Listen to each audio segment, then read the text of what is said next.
This now, Transnet is still scrambling to get its operations back to normal after a cyber attack last week. The company declared a force majeure this week with immediate effect at its terminals in Durban, Cape Town, Gqeberha and Ngqura, which this have led to major backlogs. But eNCA reporters Monique, Mortlock and Dasen Thathiah covering the story for us. And join us now for an update. Good morning to you, Monique and Dasen. Let me start with Monique.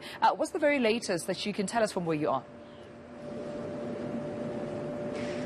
From where I'm standing, it seems that operations are underway at the Cape Town port, and behind us it's a bit dark right now, but we have been seeing some movement, and this is something that we've heard from Transnet, that operations are underway here where we are in the Cape Town harbour. But to give us more insight into the impact that these disruptions within Transnet has had here in the Western Cape, I'm speaking to Economic Opportunities and Finance MEC David Mania. Thank you so much for joining us so early in the morning. Let me start by asking whether you have seen any significant impact on the economy in this last week. I know it's quite a short span to assess any type of impact, but have there been any significant challenges?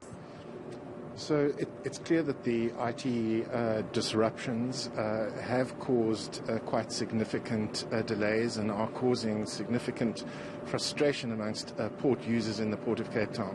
But I do think it's important to note that the port is not closed.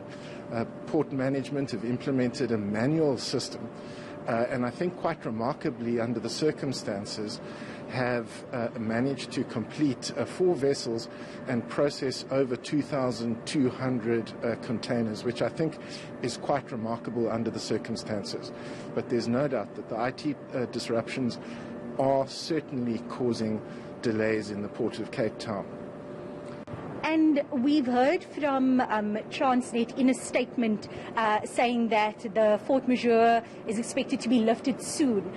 In your estimation, when do you think this matter could be resolved? So we have been in constant contact with Transnet precisely because we are concerned. And port management seem optimistic that they are close to solving the problem. And at a stakeholder engagement yesterday, they indicated that they hoped that the situation would be resolved and operations would normalize by the end of the week. And in terms of numbers, is it too soon to say yet if we have seen any knocks to our local economy here in the Western Cape because of specifically these issues? I think it's too early to tell, but at the end of the day, the provincial economy is an export economy. And we export more than 50% of South Africa's agricultural products worth 7 billion rand through the Port of Cape Town.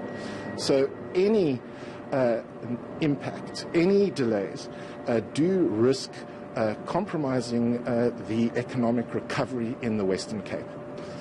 Thank you so much. That was MEC David Mania, and it has to be noted we did reach out to Transnet for comment, but they are declining interviews at this stage. Let's move to Durban, though. Dasen Thathiah standing by. And Dasen, good morning to you as well. We heard there from the MEC in the Western Cape saying there will be an impact on economic recovery, obviously within the province due to this. But in terms of Durban, how impacted is Durban?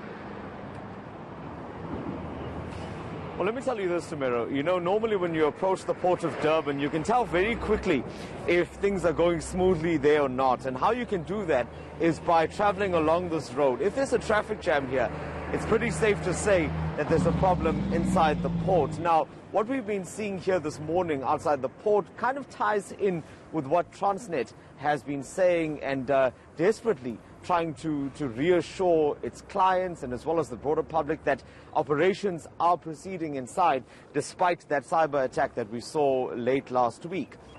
Now, as much as there is some kind of movement here, remember they are still relying mostly on a manual processing of all of the activities that happen inside the port. But you know that it's bigger than just here and the movement that we're seeing. The damage has already been caused because if there's a sneeze here, the entire supply chain and the logistics sector catches a cold. Now, something interesting, just here to the left of me, we noticed that there are some SANDF members that are also just outside the port. Remember, this ties in with efforts to make sure that there are no other disruptions in addition to what Transnet is already dealing with. But this is something that the industry can ill afford, especially after those disruptions that we saw last week, or the week before rather, with the unrest.